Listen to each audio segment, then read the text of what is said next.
हमारे यहाँ पर 2200 करोड़ के एमओयू हुए, तो मैं उन सभी एमओयू करने वाले जो भी उद्यमी भाई बंधु हैं उनको मैं अपनी ओर से बहुत बहुत बधाई और शुभकामनाएं देता हूँ। किसी भी सरकार का राइजिंग राजस्थान के जैसे कार्यक्रम करना अधिकतर कोई भी सरकार होती है वो अंतिम में करती है। पिछली बार भी इसी तरह के कोई कार्यक्रम हुए थे, लेकिन हमारी भजनलाल जी की सरकार जब से आई है तब से उद्यमियों को कैसे राहत मिल सके, उनके व्यापार कैसे बढ़ सके, राजस्थान कैसे वापस अग्रणी नंबर 1 बन सके, उस सभी को ध्यान में रखते हुए आज ये राइजिंग राजस्थान जो सरकार का 1 वर्ष होगा, उसी 1 वर्ष के दौरान अगर ये हमारे धरातल पर आ रहा है तो मुझे पूरा विश्वास है आने वाले जो 4 साल होंगे इस सरकार के वो बहुत ही स्वर्णिम होंगे और राजस्थान जिस प्रकार पिछड़ गया था और राजस्थान पुनः अग्रणी बनेगा, ऐसा मुझे पूरा विश्वास है। जैसा कि भाइयों आपने यहाँ पर सबसे बड़ी समस्या कहीं बताते हैं बिजली की समस्या है। जब से ये सरकार बनी है मैंने यहाँ के कई उद्यमियों से जब बात की तो बिजली की जो समस्या है उसको ध्यान में रखते हुए आजादी के बाद से यहाँ पर 220 का एक जीएसएस था और इस सरकार ने आकर के और अपने यहाँ विधानसभा क्षेत्र में 2 जीएसएस स्वीकृत किए हैं और 2 जीएसएस, एक पचपदरा और एक गोराबाद।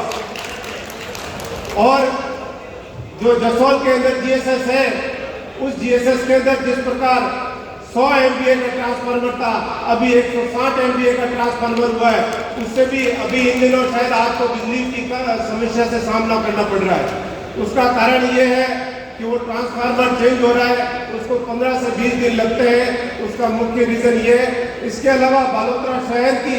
बिजली की समस्या को भी दूर करने के लिए अभी कल ही मुझे ऐसा ज्ञात हुआ है कि जो जहाँ 20 MVA का ट्रांसफार्मर था उसको भी 40 MVA का ट्रांसफर करने के लिए स्वीकृति मिल चुकी है।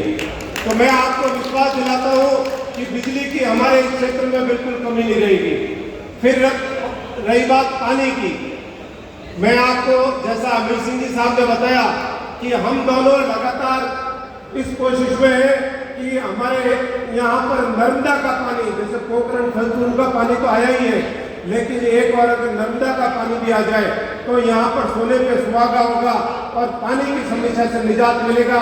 हमने माननीय मंत्री महोदय से भी निवेदन किया है और सिंचाई मंत्री जी से भी निवेदन किया है कि इस लूनी नदी के अंदर जिस प्रकार पानी हजारों लीटर में जो है वो बह के चला जाता है, अगर 1-1, 2-2 फीट के अगर चेक डैम बन जाए तो ये पानी स्टोरेज होगा और स्टोरेज होने से आसपास के कुएं रिचार्ज होंगे। और जिस प्रकार शांतिलाल जी ने बताया कि यहाँ पर रिसोर्ट तो बन जाएंगे लेकिन पानी कहाँ से आएगा, मैं आपको विश्वास दिलाता हूँ आप उसकी चिंता मत करो, हम आपके लिए जो मेहनत होगी वो करेंगे और सरकार से लाकर के आपको देंगे। दूसरा, मैं यहाँ कलेक्टर साहब भी बैठे हैं, हमारे प्रभारी सचिव भी बैठे हैं। प्रभारी सचिव महोदय, हमारे यहाँ के अधिकांश जो व्यापारी है वो साउथ के अंदर और वहाँ पर ज़्यादा रहते हैं, तो मैंने कलेक्टर साहब से भी निवेदन किया है क्योंकि उनकी छोटी मोटी कई समस्या होती है, कई पारिवारिक समस्या भी होती है,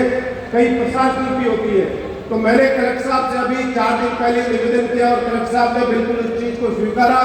और अपने यहाँ पर मैंने एक ही निवेदन किया कि जो हमारे प्रवासी भाई हैं उनके लिए यहाँ पर कोई भी